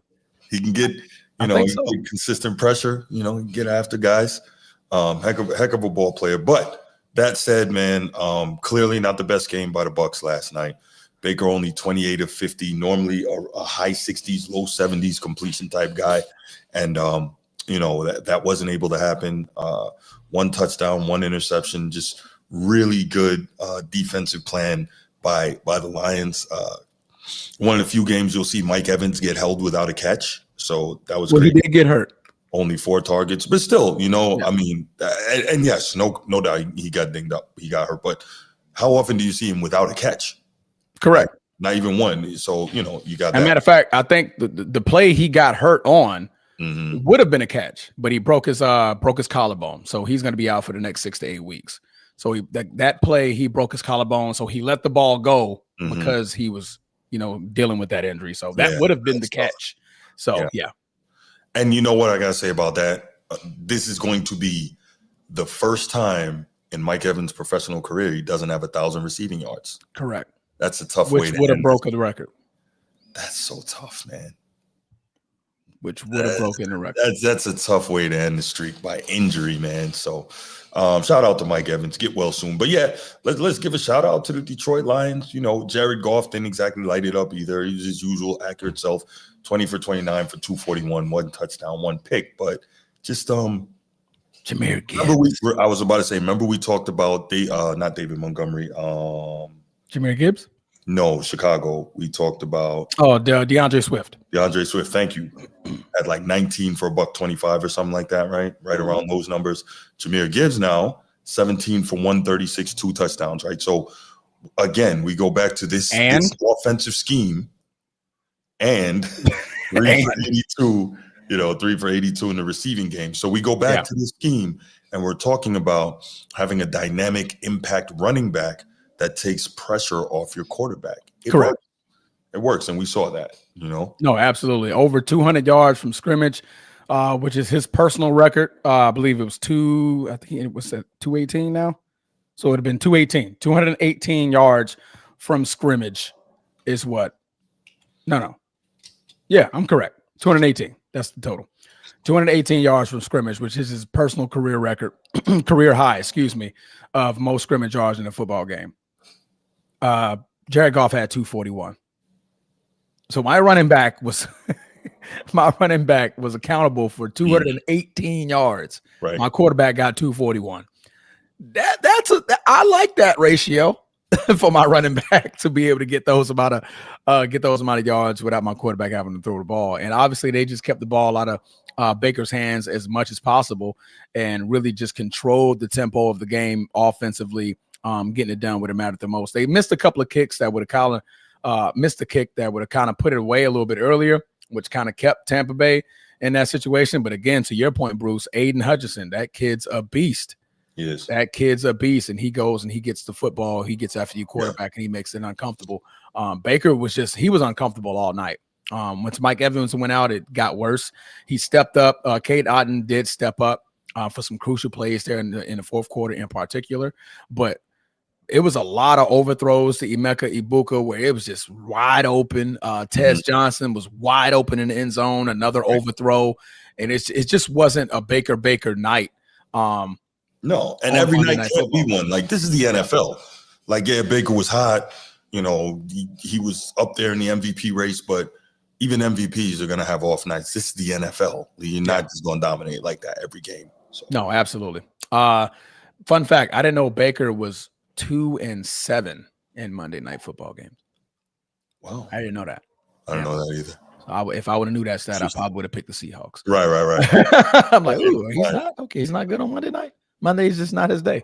All right. Moving on over to the final game, which we were all probably the eastern side of America was sleep on. The Seahawks now moved to 5-2 and beat the Houston Texans, who now dropped to 2-4, 27-19. Sam Darnold, last year's turned pumpkin from having the same start that he's having this season. Still looking sharp. I'm not gonna say he had a great game, a great performance, but he looked sharp enough to beat the Houston Texans and CJ Stroud. Man, what was your take on this football game? I'm worried about the Texans and Stroud, man. Like his first year in the league, we thought he was, going to be that guy. We really thought that, and he's still good. But I was talking to a friend about this earlier this morning. They have got to do a better job. They need to get him a running back. He needs weapons. They need to get him a running back. They need to get him a true number one receiver. Yeah. Like he needs a lot. Like he's got a solid tight end, but like he really needs a number one and a bell cow running back. Those two things he gets, we might see a totally different CJ Stroud get unlocked. I mean, because think about it. You had Mixon, who's hurt, and then you go get Nick Chubb, who is nowhere near what he once was. Like, come on, do better. Do better as an organization. I don't like that. CJ Stroud needs a lot of help. The Texans are 2-4, and it's not looking good. The Seahawks quietly rolling along in the NFC. Correct. Darnold, not a fantastic game, but to your point, a solid game. And the Seahawks, consistently running the ball. No, absolutely. I mean, when rubber meted the road, the Seahawks showed up. JSN is just boy's a beast, man. He's leading the league in receiving yards. The man is a beast. He's a beast. Get him the ball. Again, get your number one target the ball. Get him the ball. If all fails, just throw it in his direction. You see a number 11 that's streaking downfield, throw it that way. And 9 times out of 10, it looks like he's going to make a catch, right? So I think that's safe to say. Dalton Schultz had a good game, and you were talking about the tight ends, 9 receptions, 98 yards for CJ Stroud. But again, they just couldn't get anything clicking. CJ Stroud was the leading rusher on his team, and he only carried the ball twice. That's not good. That's not going to get it done. Nick Chubb, 5 carries, 16. Woody Marks, 10 carries for 15. Neither one of those guys. CJ Stroud is the only reason why their running average was 3.3, because he had 12.5. Other than that, it would have been somewhere around, I would say 2.6, somewhere in that area. So Seahawks ended up getting it done. So we're looking at the overall standings here. Boop, boop, boop, boop, boop, boop, boop, boop, boop, boop, boop. All right. The division for the AFC East currently belongs to the New England Patriots, while the AFC North, it belongs to the Pittsburgh Steelers. AFC South, Indianapolis Colts. AFC West, Denver Broncos. For the NFC, the Philadelphia Eagles, 5-2, lead their division. The Green Bay Packers, 4-1-1, lead the NFC North. NFC South, Tampa Bay Buccaneers, despite a loss, hold a 1-game lead at 5-2. In the NFC West, they're tied with the Seattle Seahawks and the Los Angeles Commanders, but they hold the tiebreaker due to their divisional wins of 3-0, all record of 5-2. When it comes to your conference, all 1st through 7th, Indianapolis Colts at 1, Patriots at 2, Denver at 3, the Steelers at 4, Buffalo at 5, Chargers at 6, the Kansas City Chiefs at 7. No, I think you get an extra team in, so it's 8 this year, right? Or was it still 7? I thought it was 7. I didn't know they changed how many get in this year. I thought it was still 7. Okay, all right, still 7. So the Kansas City Chiefs are on the outside looking in right now. They'll be on the inside shortly. Yeah, you see what they're doing. They're going to start streaking. So again, we talked about this earlier, man. But who expected the Colts to be the number 1 seed in the AFC? Not even Indianapolis did. This? Nobody. God did. Right. I think if this continues, for the most part, we know who Coach of the Year is. Absolutely, Coach of the Year. Yeah. And I think he's running away with it. It's going to be interesting to see who offensive player of the year is going to be. Might be our guy Jonathan Taylor. Might be Jonathan Taylor. Turn around and hand it to number 28. Won't get MVP. We know that. Unfortunately, at this point, it might be Patrick Mahomes. Oh my God! If they get the clicking like this, might be right. It might be Patrick Mahomes. Yeah. Because Josh Allen isn't looking too sharp. Baker just took the step back. Yeah. Daniel Jones isn't doing as much as Patrick Mahomes. And hey, if Pat keeps playing like that, then you got, the NFL's in trouble. Yeah, you know they're going to want to give it to Pat. They're in trouble. The NFC conference standings: Green Bay at 1, San Francisco holds the 2 seed, Eagles at the 3. The Buccaneers have the 4 seed, while the wild card spots are Detroit Lions, Seattle Seahawks, and the Los Angeles Rams currently. That's the way we hold it down.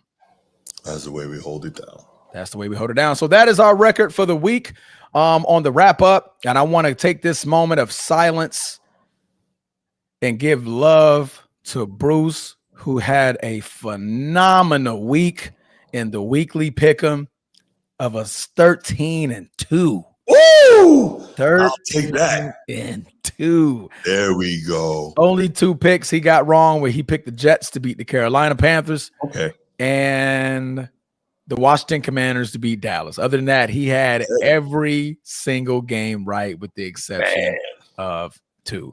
Transformer didn't do too well, but had a winning record, had 8-7. Okay. I picked a lot of feelings picks. I picked with my feelings this week, so I shouldn't pick for my feelings next week. I'm gonna have to tighten that up a little bit better. But Bruce, you finally got your victory, man. You got any words? Go Irish.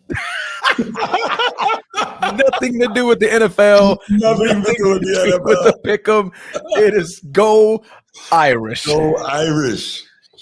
It's been a good weekend for me. What can I say? Hey, beat UNC, beat USC. Yeah. Foots in USC. I'll say. Yeah. And 13-2 record, man. And then your Ravens had a bye week, so they couldn't. They couldn't lose. They couldn't lose. Literally. Can't lose. Can't lose if you got a bye this week, but you know. All right, man. We open up the phone lines, or we gonna wrap this thing up? Let's take a couple calls. Take a couple of calls. You guys got a couple of minutes. 2 minutes. 2 minutes. 2 minutes. All right, let's get it. Transformer got to get out of here in 25 minutes. There you go. So let's get on with it. There you go. And no, we're not talking college. So Coach T, do not call in talking about USC. You had your soliloquy last Wednesday. It's over. Right. Sunday. Coach T, what up? Hey, Transform, I told you that was his before the game. I told you that was his national championship. Please. Okay, you got your piece out the way. Now the NFL, please. I told you that was his national championship. This will be the NFL show, and you'll be talking about USC. Like, come on now, bro. Uh-huh. So it wouldn't have been obvious if you'd have saved this for the Tuesday show and just went. Oh, that's going to happen too. Go ham. But you're going to talk about it on the NFL show. He asked me if Carlos, I had any words. Yeah, don't worry. Carlos is going to be there. He's going to be there to keep you on land, because you like to jump off the cliff with your rant. Okay. I don't have to rant anymore. I don't have to do. I got my rant out. I'm good. Yeah. Coach T, what you got on the pick'em this week? I mean, not the pick'em, but the week wrap up. There you go. Oh, the wrap up. I thought you said the pick'em. I was like, yeah, I said pick'em on accident. That's my fault. Yeah, I thought you do the pick'em tomorrow. Yeah. This has been a crazy season, man. I got to give you your props on saying the Chiefs would be back. Yeah. When I said they was done on week 2. So see Bruce, I am man enough to admit when I'm wrong. If you take it overboard, well, you show you no love, because you take it and try to slit somebody's throat. Oh yeah, I twist the knife, brother. I do that. Twist the knife. Oh yeah.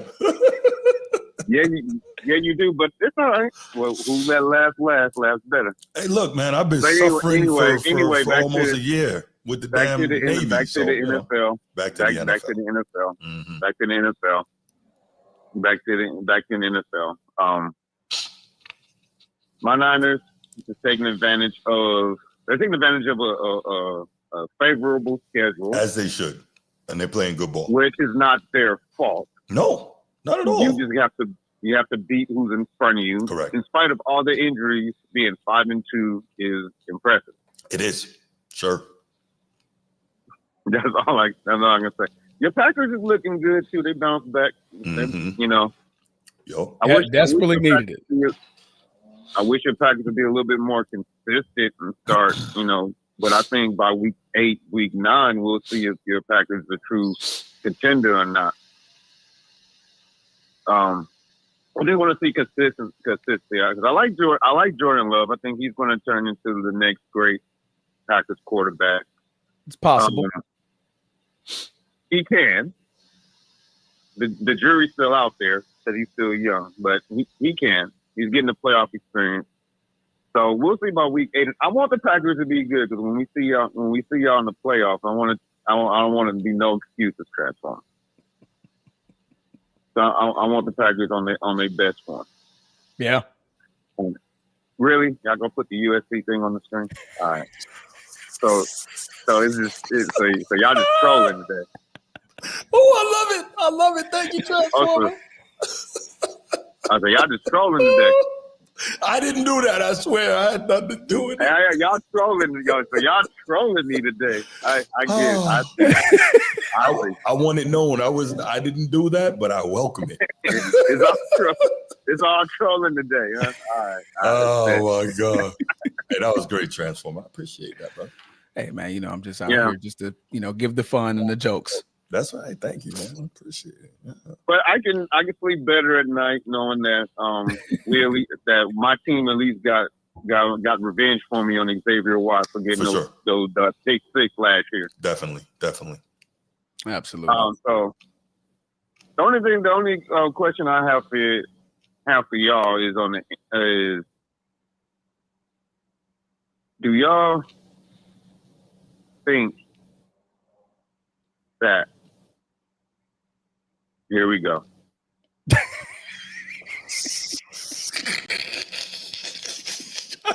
Again, this is not me, but I'm thinking it. I love it. Okay. I love it. Oh. My bad, Coach T, man. Go ahead. Continue, brother. Continue. You left Coach T stuck on silent. Continue. No, because what I need to do to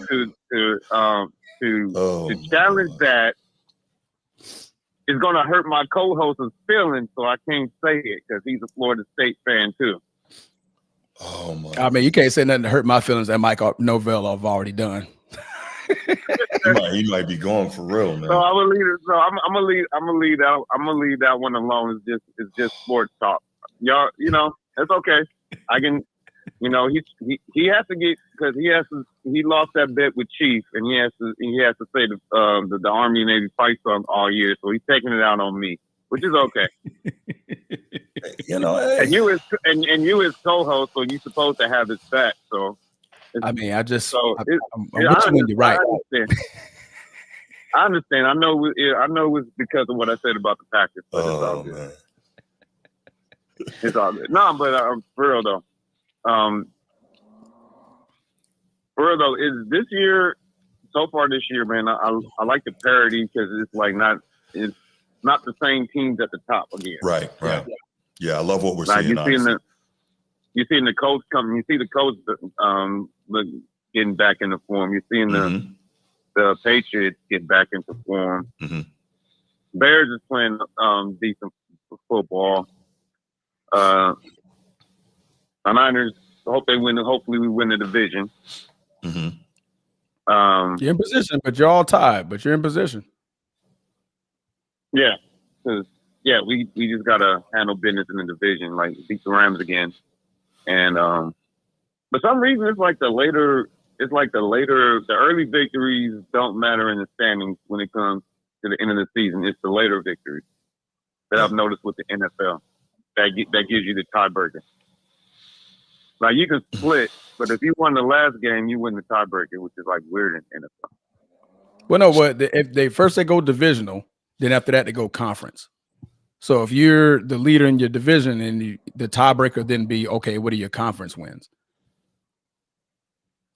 That's how they determine. And then after that, I believe it's point differential. Maybe I think that's the fourth one.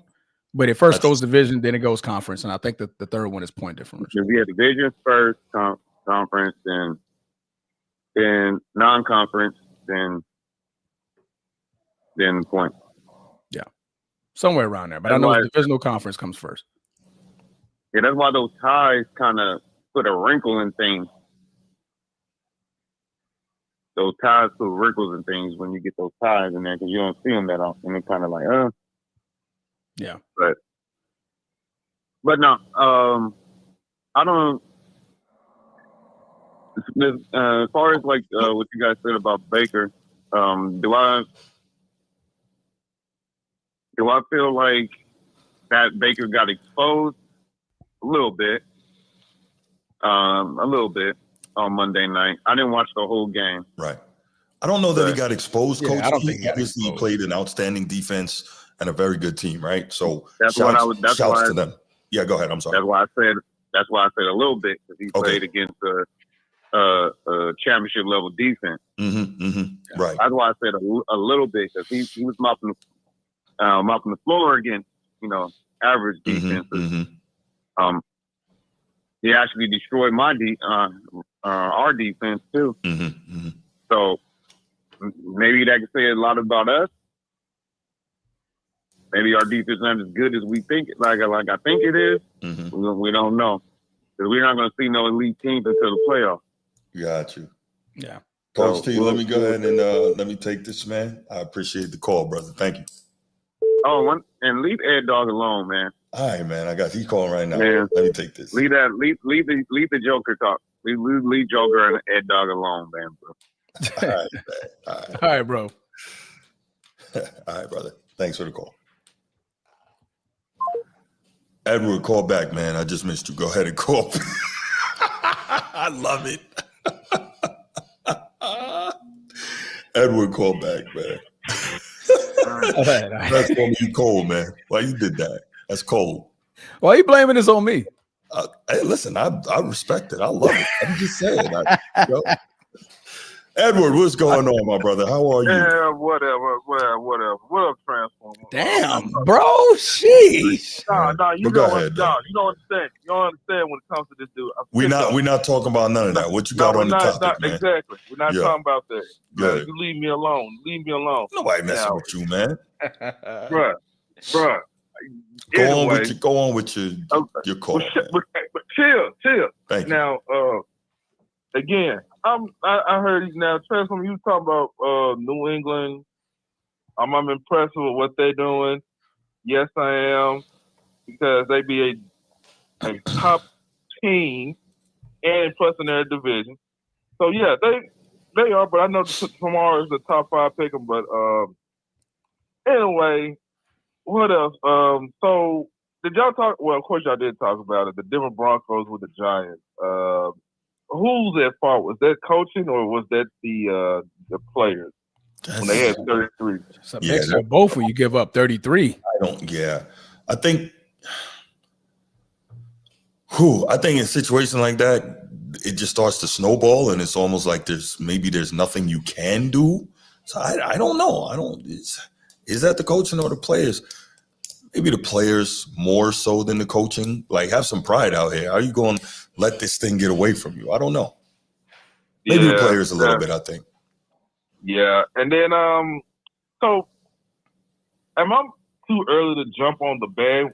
I think I probably was one of those guys who was too early to jump on the bandwagon when it comes to C.J. Stroud and Jaden Daniels. I mean, that sophomore year, that slump, it's real. Well, I can't say it's real because it didn't happen to Lamar Jackson, but and Drake May so far. Yeah, and Drake May too. Yeah, those two guys. Yeah, but when it comes to C.J. Stroud, and I'm like, man, I watched that game last night, bro. Y'all led the 4th and 1. Why is you trying to throw the ball in? Just pass the ball to Nick Chubb or it's tough. But it's not the same Nick Chubb, though. You know what I'm saying, Edward? Yeah, that's true. That's true. But I do get you, though. Like, you're in the NFL with an NFL offensive lineman, NFL running back, and you can't pick up a yard. Something's not right. Correct. So I hear what you're saying as well. Yeah, I'm see how me and you we become good friends, Bruce. If For you sure. just know how to stop being stubborn. And yes, Edward. Yeah, next game. So this is just a dark horse. When it comes to Jonathan Taylor and Jahmyr Gibbs with the Offensive Player of the Year. Those are two dark horses. Mm-hmm. Two dark horses right there. I'm calling them right now for those two guys. Okay. I mean, that's not dark horses. I mean, they're the front runners right now. Is it dark horse? Jonathan Taylor is probably the front runner, I think. Yeah. Yeah. Okay. Or no, maybe it could be JSN though.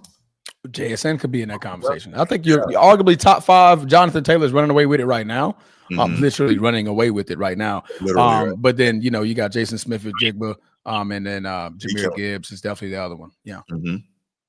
Yeah, those three, right? My fault. Thank you for correcting me, Transformer.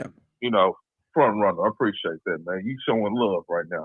But anyway, what else game I was impressed with? It's too early right now, Baker Mayfield. I mean, we lost Mike. Yeah, man, I watched that play.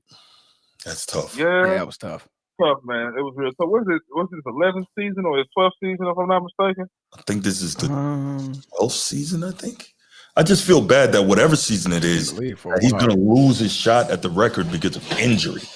I don't know. I've never felt that way about a player before. 11th season. Okay. What did you say, Transformer? You was interrupted. What was that, brother? It was his 11th season with him having 1,000 yards every single season. This would be the season that won't happen. I would say who's going to try to break Jerry Rice's record or something like that. Well, they tied it, so he'll go down as a tie. Okay. Yeah. Okay, so we'll go down as a tie. Okay, we're still Hall of Fame. That's okay. You tied with Jerry Rice. That's you're in great company. Man, I'm not. Man, Transformer. You see all this interrupting you doing? You got going on, bro? I'm not talking to you, Bruce. I'm talking to Transformer. You disrespectful, man. Straight up. You know what, Edward? I apologize, sir. I apologize, man. Pardon me, man. That's good, man. That's good because you've been slinging a lot of hundreds. But now another game too, I was straight up, man, disappointed in was the freaking who was that? I can't even remember, man. My mind was all over, but I ain't gonna hold y'all guys up, man. What, Bruce? Honey is crazy. But go ahead, bro. Hey, Bruce. Oh, okay. Hey, man, I was getting off the phone, man. Y'all bugging, bro. Y'all bugging, man. Y'all really bugging. I'll let y'all go, man. But anyway, y'all keep up the good work, man, for my boys, man. It was a good show, man. I appreciate that, brother. Man. Absolutely. JC to start the night, man. Yeah, round ball rock. Yep. All right, peace and love, y'all. All right, brother. Appreciate the call. All right, we're going to leave it right there, guys. I know Transformers got to get out of here. It's got some business to attend to. And like I said, we're going to be recording that members-only episode for you guys later on today. So just look out for that, and we will talk. Thanks so much for joining in. Make sure you like and subscribe. Make sure you share the show with other people in your circle who love sports. Let's absolutely. Let's make it happen. Appreciate y'all. Thank you. And have a great one. And we out. Peace.